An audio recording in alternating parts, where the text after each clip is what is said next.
Raising Vibrations. This is Simon, and today I'm truly excited actually to be sharing with you, as I always am, to be sharing with you some of my thoughts on, I would say, a part of reality for many souls, including myself at some point, that we all had to go through to understand what the meaning of life was for us. And so today my main aim is to present to you or share with you some of my thoughts about how to approach reality, how to approach the nature of what it means to process things and truth and understandings, and also maybe as an opportunity to have this video in your archive as a support mechanism to give yourself a little bit of inspiration every single time you're faced with your soul's journey and what you need or what type of consciousness is needed in order to really feel like this is not just one mad psycho dream. Okay, so how do I put this across? I received an email from a soul that had recently just read one of the articles and was curious about how to navigate themselves in a reality where, you know, coming to terms with what this place is about and self-realization and so on was a little bit overwhelming.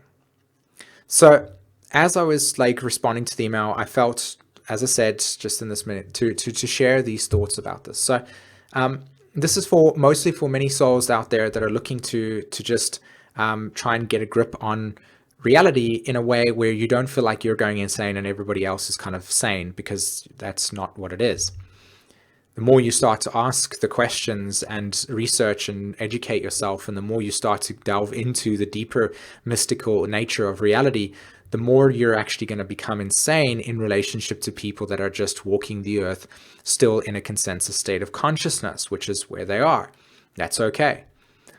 So the first thing I would like to say is to give yourself this deep feeling within that, as much as everything appears to be incredibly drastic, sometimes in terms of feelings, visions, sensations, experiences, curiosities, and to develop within inside of yourself a feeling of security. Okay, that's what I would say would be a big step, is to not panic, because the panicking will create create a feeling within inside of yourself of hysteria, a sense of everything is dissolving in front of me. And probably to a certain degree, if you are starting to in some way, shape or form wake up to your soul's journey, that will probably be the case, because your reality is actually shifting, it's dissolving. So what I would recommend is that as you begin this journey, to kind of be very, very soft on yourself in terms of what you're going through, and actually start to, in some way, shape or form, in my opinion, really just withdraw a little bit from the experiences and expectations of outer world reality. When I say withdraw, I don't mean completely shut everybody out. I mean in the sense just take some time to go into nature, in the sense of, walk amongst the trees, for instance, or wherever it is that there isn't a lot of noise, etc., and just be with what it is that you're experiencing. And take maybe a notepad with you, maybe a recorder, and give yourself the opportunity to be free to express how you feel, where the openness is allowing you to not feel judged or criticized. Okay, many of us carry with us quite a lot of patriarchal judgment. And so opening up to higher dimensions within ourselves, the multi-layered aspects of ourselves, can be incredibly scary at times, because if we do open ourselves to that, this kind of layering, the psychological programming that we have and have simulated will in some way, shape or form create thoughts of, this is wrong, you're stupid, there's something wrong with you, you're going insane, go to the doctor, yada, yada, yada. That's just programs. At some point, when you get to the cleansing phase of your life, which will naturally occur, that experience will start to become very real for you, in the sense that you'll realize it's not who you are truly. It's just some psychological programming. So spending some time more in a state of deep inner reflection. And I say this because I feel that this transition that you would go through, or anybody that wants to go through for self-realization, is one of bringing consciousness back to the center of your beingness. So the return is, who am I, who am I, who am I? And the deeper we go, the more we explore, the more expansive we become. So it's opening ourselves up to the nature of what we are and what we truly reflect. I feel like the journey that we then begin or embark on is one where we're looking for the light. So I see that this picture over here beautifully illustrates this first step towards going back into the place that we originally came from, which was the light. Remember when, it's kind of interesting actually, when two people meet and they create friction, they create a center of light that we as young souls, or souls for that matter, get attracted to. And that's why we choose the parents that we do, because on a spiritual and soul level, we actually get attracted to the light of the friction that's created between two people. And on the physical dimension, obviously, that's how we incarnate. But when we incarnate into this physical dimension, we forget about that story. Because, of course, not only are we completely bombarded with information and nonsense and conditioning patterns, etc., that doesn't tell us who we are, we also experience and carry with us the abandonment of God, which is the realization that we incarnated into this place that doesn't show any love in comparison to where we originally came from. Or at least teaches us what life is about through learning loss and so on and so forth. So this journey is deeply about self-realization. So we're returning back to the light, and we make that choice in our lives where on a spiritual level, and then of course that incarnates physically, as I want to go back home. So the first step is this really, really uncomfortable feeling of like, why am I changing perspectives? Why I'm losing interest here, and so on and so forth. And what's actually happening is that there's a path of self-realization, the path of illumination that is now being present for you. So you begin this journey, and of course, as you go on this journey, you start to find different like methodologies and practices and services and ideas and gurus, etc., that try to explain to you what it is. But ultimately, you come to this realization within yourself that it's your journey to walk alone. But you are protected, if you can look. You are cushioned, and the journey is pretty interesting, because as much as you might feel like you're not actually being guided by anything, you are actually quite a lot, because nature will always guide you. This experience over here is what I consider to be the point in which you realize that you evolve through the emotional body. And so, naturally what starts to occur is you open up your energetic centers, you start to open up more of your energetic field. Emotionally, you start experiencing like this complete and utter chaotic experience of, okay, so you told me to go down this route, you told me to follow this thing, but now all of a sudden everything's coming down, everything's crashing, everything's disseminating and dissolving, and it's just chaos, and how am I going to get out of this? And I'm drowning, and I'm lost, a hysteria, and so on and so forth. And generally the reason why that's the case is because it's the ego, or phi, or the programming trying to fight back. And this is an important thing to understand. It's not that you're actually going through an experience within yourself that is this way. It's just your relationship to the self-identity and the way that it's been conditioned that doesn't want to let go, because it loves survival. So the breaking away and the liberation process becomes one of complete chaos if we resist. So imagine if you were swimming that way. That would be complete chaos. But now if you were kind of a surfer and you were just riding this wave over here, and you were using the kinetic energy to actually move you along the road or along the journey, you would actually notice that massive tsunami / wave that is redirecting you is actually putting you in the place that is necessary for you to become awakened fully. But you have to go through that process.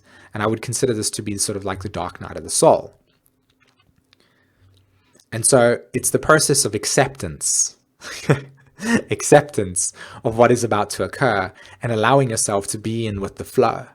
Because once that process and psychological understanding has been understood and psychologically integrated into yourself, you'll start to then see that the journey really becomes available to you. And now all of a sudden it splashes out, and you're now in this beautiful, interesting area where everything feels hazy, It feels a little bit sort of like crazy. It's like, where am I? I'm trying to learn this stuff over here. I'm on this path of self-realization. I'm trying to learn things. I'm trying to figure stuff out. Nobody's showing me where to go. I'm all alone. And yet what's ironic about the situation, it's called the tree of life. That's what's your story.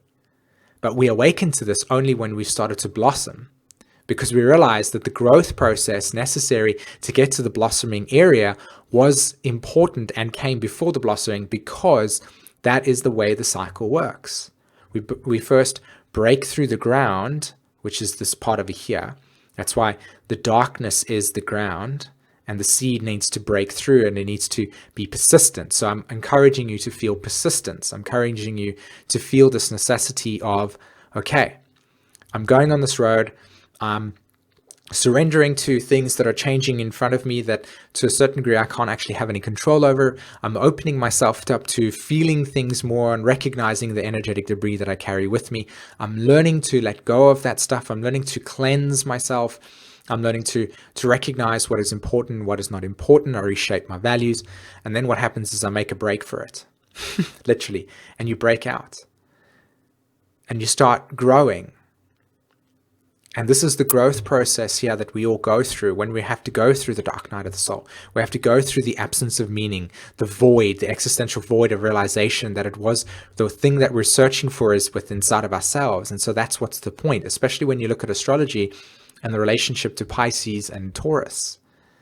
There's a sextile, and it shows us that the path to reuniting with the source can only be done from a relationship within ourselves. Reuniting with source, Pisces, relationship to ourselves, Taurus. Sextile, supporting it. So either we can project the ultimate meaning into our reality, and then at some point become disillusioned when we realize it wasn't what it was, or we can recognize the source within ourselves and experience everything in our lives as just a growth process. And that every single time we go through different journeys, so we might go this journey over here, and then all of a sudden we'll branch out, or maybe we take a different journey and we always have reflections. Sometimes we grow apart of things. Sometimes we grow together. And always, wherever we go through experiences in life, always perceive that every single time a branch branches out into a new experience and then it blossoms on the end. Understand that as an experience. So you went hiking yesterday. You branched out. You did something. You came back home. The trunk of the tree or this bark over here can be perceived as the place that is consistent. Consistency is an aspect within ourselves that allows us to feel secure, but also gives us the platform to be able to experience the diversity of creation. So you went hiking, you did that, you came out, you got all the experiences, you blossomed there. Next day you did this, and so on and so forth. That is the tree of life. This is the growth process. That becomes your narrative. So what you're working with over here is this process of awakening, process of feeling lost, abandoned, betrayed, absence of meaning, the chaos, letting go, surrender, and then the process of understanding what life is about, and then waking up to that story of that your entire life is the process of self-discovery. Your entire life is the process of blossoming, and that it never ends. It never should end in that way, because it is just constant experiences all the time.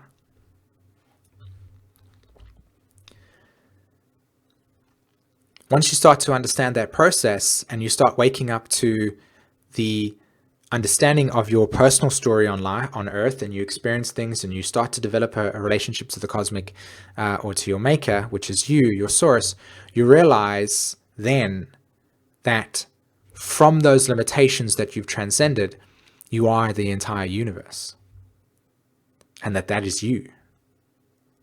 And that expansion is this disk over here, okay?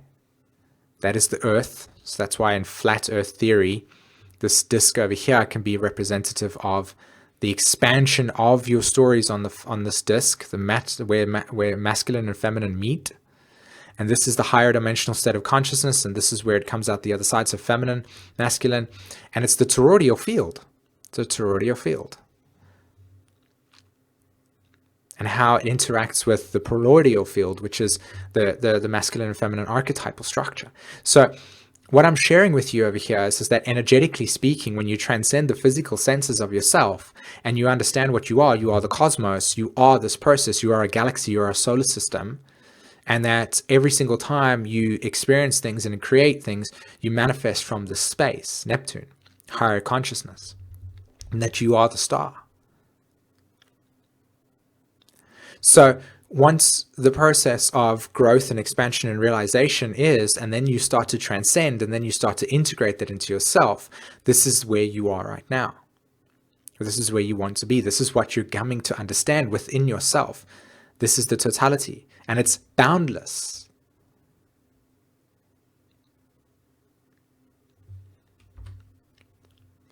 Once you get to that point, all of a sudden, the chaos of the wave, the lack of feeling of importance and futility and meaning within the tree, now, after realizing you are the cosmos, becomes the whole entire world. This is your platform. This is your inner place. This is your sanctuary. This is what you build inside of yourself. It becomes your Zen. And everything everything interconnects. Nature is you. You are nature. You've gone into nature. This is your inner sanctuary. This is not the place of psychological programming that tells you that you're limited by your perception of who you are and what you think you are, and you come into this thing and you follow the sort of like rules and regulations about what is appropriate and what isn't appropriate regarding your capacity to be boundless, what you're supposed to think and what you can't think, etc. And you develop the story within inside of yourself so that whenever you are interacting with the outside world, the harmony that comes from you is a representation existentially. And this journey is your whole entire story. This journey is your whole entire life. It's not one place. And that I encourage you to recognize that this is what you work on. So for instance, you can imagine yourself situated at the top of the cliff over there, and you're like exo-sketching the way that you want that cliff to work. And you spend maybe like 2 years of that, just working on that part of yourself there. Then all of a sudden you decide, oh, I'm interested in kind of like exploring this aspect here. And you kind of like build a little bit of huts over there and some houses. And, eventually after a period of time, you start like cultivating some of the nature and planting some plants over there, etc. And you build a bridge that looks beautiful, and then decide, okay, well, I'm going to now go over there and meditate for 6 months of my life and just spend myself in silence while I build my cathedral on the top of the mountain and just observe nature. It's like building a puzzle together. In fact, that's how I always see Uranus in the birth chart. It's that capacity for us to electrify and magnetize the nature of our reality through realizing that when we get given these insights or epiphanies and they keep repeating to us that is what our higher self is saying, hey, go this way. This is your journey. This is where you're wanting to embark on. So as you step into this new world and you realize what you're dealing with, naturally understand that there are these processes of dissolving, absence of meaning, recreation, understanding creation, being creation. And as you will notice, the less and less, or should I say, the more and more you start building this cathedral of inner sanctuary, the less and less you'll start to notice that the outside world will bother you. Because there is no need. You are holistic within yourself. Fantastic, everyone. Thank you so much for giving me this opportunity to share this with you today. Super inspired. Hope you loved it. Hit the like and subscribe button if you did. And share this with anyone that you felt would be inspired by it. Write some comments below if you wanted to share some of your own personal stories along this process. And other than that, guys, have a fantastic day. Take care. Bye-bye.